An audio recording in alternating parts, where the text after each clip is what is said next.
Assalamualaikum warahmatullahi wabarakatuh. Sahabat sekalian, video kali ini dukun, orang pintar, ataupun paranormal yang ramai dikunjungi menjelang pemilihan calon legislatif, kepala daerah, dan presiden. Sebelum video ini saya lanjutkan, silakan terlebih dahulu tekan tombol subscribe, like, komen, dan bagikan kepada yang lain agar channel ini bisa berkembang.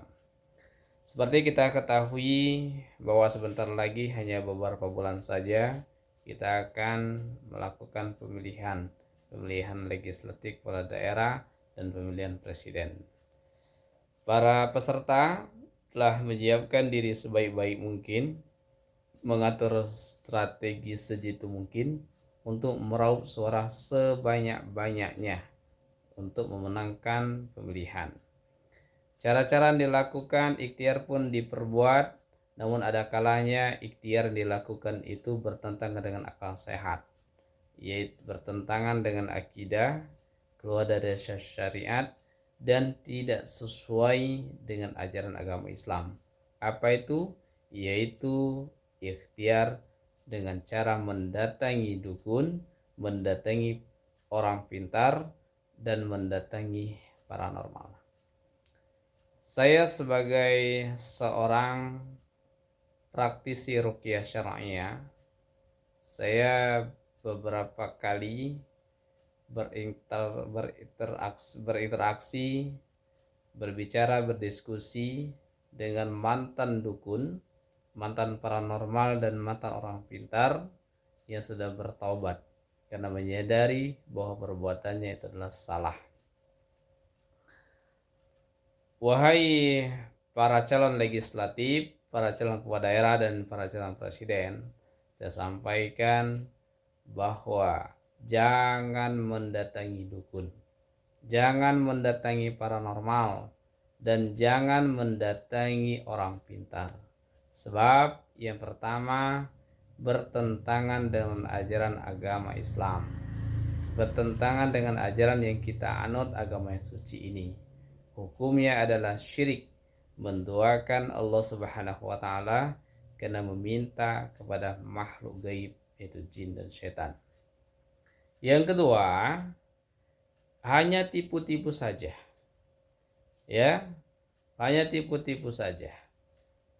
Yang mereka ajarkan, yang mereka lakukan itu hanya pemanis di depan kliennya, dipercaya untuk menggunakan jasanya. Yang ketiga adalah bahwa mereka mengakui bahwa mereka kesempatan untuk mencari cuan sebanyaknya. Bahkan ketika dahulu mereka belum bertobat, mereka berkata, andai kata pemilihan kepala daerah, kepala negara, ataupun legislatif itu biasa dilakukan bukan hanya 5 tahun sekali, tapi setiap tahun, bahkan tiap bulan, bahkan setiap hari, karena mereka banyak didatangi oleh klien untuk supaya terpilih menggunakan jasanya. Lalu yang terakhir, yang keempat adalah kita coba gunakan akal sehat, bahwa andailah kata bahwa dukun itu bisa menjadikan kalian menjadi anggota DPR, kepala daerah, ataupun kepala negara, maka dia sendiri yang akan mencalonkan diri sebagai calon legislatif, dia sendiri yang akan mencalon sebagai kepala daerah, dan dia sendiri yang mencalonkan diri sebagai kepala negara, ya. Tapi nyatanya tidak, ya. Kalau mereka bisa menjadikan kalian sebagai kepala daerah, sebagai perwakilan rakyat, ataupun sebagai kepala negara, maka mereka tidak mencari klien, cukup dia saja. Komisi 1 dia, komisi 2 anaknya, komisi 3. Tapi sebaliknya, bahwa banyak sekali para dukun itu yang kehidupannya memprihatinkan. Demikian video singkat ini, mudah-mudahan bermanfaat. Assalamualaikum warahmatullahi wabarakatuh.